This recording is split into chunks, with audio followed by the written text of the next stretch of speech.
Hello बेटा। आज हम यहाँ देखने वाले हैं बेटा, स्क्वायर रूट स्पाइरल हम कैसे ड्रॉ कर सकते हैं। स्क्वायर रूट स्पाइरल ड्रॉ करने के लिए मान लीजिए मुझे अंडर रूट 7 को का स्क्वायर रूट स्पाइरल बनाना है, तो हम उसको कैसे ड्रॉ करें ध्यान से देखते हैं।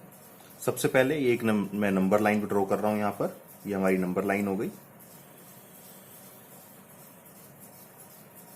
इस पर ये वाला पॉइंट 0 1 इंच के गैप पर मैं यहाँ पर पॉइंट बना रहा हूँ। 1 2 3 4 एंड सो ऑन। तो ये आपके पास आ जाएगा 0, this one 1, this one 2, this is 3, this is 4। Fine. अब देखिए हम कैसे अंडर रूट 7 को यहां पर लोकेट कर सकते हैं। सबसे पहले 1 पर मैं एक 90 डिग्री का एंगल ड्रॉ करूंगा। ये मैंने डी ले लिया है और 90 डिग्री के एंगल के लिए मैंने ये पॉइंट लगाया और यहां पर 1 इंच की एक लाइन ड्रॉ करूंगा। 1 यूनिट टू 1 इंच। ये मैंने 1 इंच की एक लाइन ड्रॉ की यहां पर परपेंडिकुलर। आप देख पाएंगे ये वाला एंगल यहां पर 90 डिग्री का है। ये भी 1 है, ये भी 1 है। इसको हम ज्वाइन कर देते हैं। तो बेटा ये वाला जो पॉइंट आ गया इसको मैं ए बोल देता हूं। आप देखेंगे ए ओ जो है वो अंडर रूट 2 होगा। अब हम ऐसा कैसे कह सकते हैं कि ए ओ अंडर रूट 2 होगा। देखिए जी, अगर मैं बात करूं हाइपोटेन्यूज स्क्वायर इक्वल होता है perpendicular square plus base square के। दैट मीन्स हाइपोटेन्यूज इक्वल होगा under root perpendicular square plus base square. अब यहां पर परपेंडिकुलर भी 1 है और बेस भी 1 है, यानी आपके पास आ जाएगा परपेंडिकुलर की जगह आपने 1 लिखा, बेस की जगह भी आपने 1 लिखा, तो 1 स्क्वायर प्लस 1 स्क्वायर 1 प्लस 1 यानी कि अंडर रूट 2। तो हाइपोटेन्यूज आपके पास आ गया अंडर रूट 2। फाइन। अब हम और आगे चलते हैं। देखिए आगे हम क्या करने वाले हैं।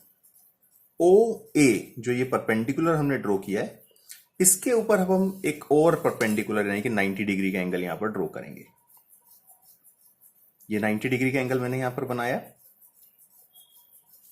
और इसे भी हम 1 यूनिट ड्रॉ करेंगे। 1 यूनिट की एक का ये परपेंडिकुलर ड्रॉ कर लेते हैं यहां पर। 1 यूनिट का मतलब यहां पर 1 इंच हम ले रहे हैं। ये 1 इंच हमने ड्रॉ किया और इसे ज्वाइन कर देते हैं। देखिए ये 1 है, ये अंडर रूट 2 है, तो ये अंडर रूट 3 हो जाएगा। अब हम ऐसा कैसे कह सकते हैं, इसको चेक करते हैं कि ये अंडर रूट 3 कैसे है।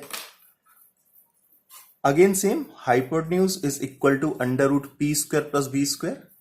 यहां पर परपेंडिकुलर 1 है यानी कि 1 का स्क्वायर और बेस अंडर रूट 2 है, दैट मीन्स अंडर रूट 2 का स्क्वायर। अगर हम 1 का स्क्वायर चेक करते हैं तो बेटा वो 1 आएगा, जबकि अंडर रूट 2 का स्क्वायर 2 होगा, यानी कि आ जाएगा रूट 3।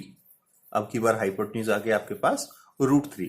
इसी तरीके से हम आगे चलते हैं। एक और परपेंडिकुलर हम ड्रॉ करते हैं। कहां पर ड्रॉ करेंगे अब की बार परपेंडिकुलर? हम ओ बी को बेस मानने के बाद इसको बेस मानेंगे और हम परपेंडिकुलर ड्रॉ करेंगे। तो देखिए ध्यान से, ये परपेंडिकुलर के लिए मैंने 90 डिग्री का एक पॉइंट यहां पर मार्क किया।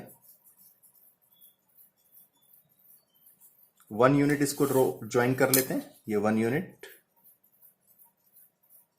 1 यूनिट का मतलब फिर से वही, हम यहां पर 1 इंच को 1 यूनिट बोल रहे हैं।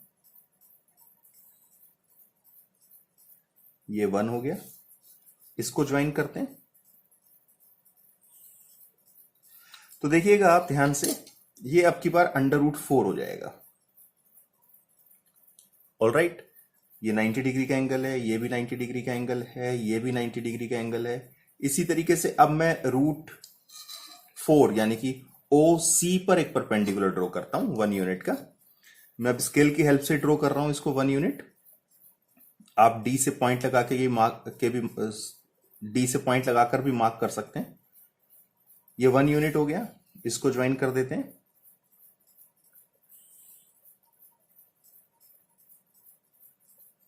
ये परपेंडिकुलर लाइन है बेटा। आप देखेंगे ये अब की बार अंडर रूट 5 आ जाएगा। अंडर रूट 6 के लिए हम क्या करेंगे, ओ डी पर, पहले हमने ओ सी पर परपेंडिकुलर बनाया था ये वाली लाइन, अब ओ डी पर परपेंडिकुलर बनाएंगे। तो OD पर परपेंडिकुलर बनाने के लिए आप D का यूज कर लीजिएगा। मैं यहां डायरेक्ट इससे ही बना देता हूं, स्केल से ही। ध्यान रखिएगा ये वाला एंगल 90 डिग्री होना चाहिए, ये वाला एंगल आप इसको नाप लीजिए, 90 डिग्री आएगा। इसको ड्रॉ किया, ज्वाइन कर देते हैं OE को, तो ये √6 हो जाएगा, √6। सेम ऐसे ही अब OE को बेस मानेंगे और नीचे की तरफ एक राइट एंगल यानी कि 90 डिग्री का एंगल हम ड्रॉ कर लेते हैं। ये बेटा हमने 90 डिग्री का एंगल यहां पर ड्रॉ कर लिया।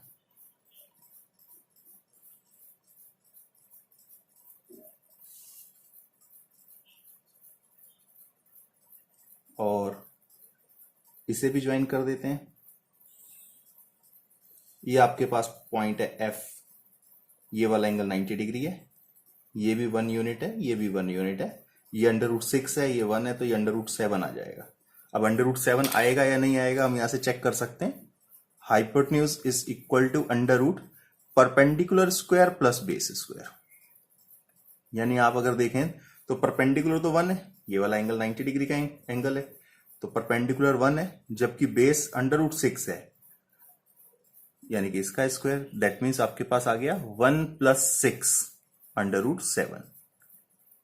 तो जिस तरीके से हमने ये √2, ये √3, ये √4 हमने बताया था, वैसे ये √7 आ जाएगा।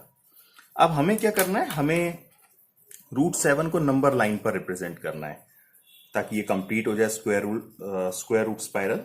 तो हमने क्या किया, इस कंपास की हेल्प से हम इसको सोल्व करने वाले हैं, इसको ड्रॉ करने वाले हैं। 0 पर हमने इस कंपास की नीडल को रखा और F तक कंपास को ओपन किया। F पॉइंट ये है, यानी कि हमने 0.7 इसको ओपन कर लिया, √7 हमने इसको ओपन कर लिया। और इस तरीके से हम जब ये एक सेमी सर्कल टाइप बन जाएगा, एक कर्व बना लेते हैं यहां, ये जहां भी इस नंबर लाइन को कट करेगा यही वाला पॉइंट √7 होगा बेटा। सेम ऐसे ही अगर मैं √6 को नंबर लाइन पर अगर रिप्रेजेंट करना चाहता तो हम कैसे करते हैं, √6 को अगर रिप्रेजेंट करना चाहते तो 0 से E तक कंपास को ओपन कर लेते,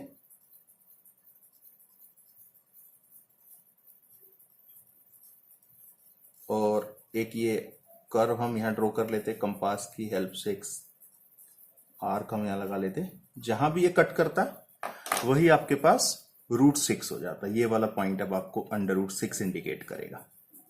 इसी तरीके से आप √5, √4, √3 और √2 भी इंडिकेट कर सकते थे, और इसके आगे भी आप इसको ड्रॉ कर सकते हैं।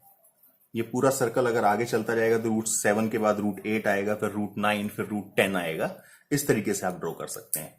देखिए ये स्क्वायर रूट स्पाइरल बनाना था।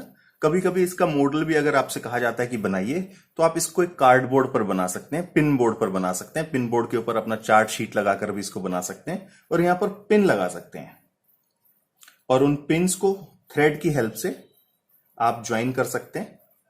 तो वहां से भी एक मॉडल स्क्वायर रूट स्पाइरल के ऊपर आप ड्रॉ कर सकते हैं, बना सकते हैं, जो कि काफी अच्छा लगता है दिखने में। Thank you. इसको आप ड्रॉ कर लीजिएगा।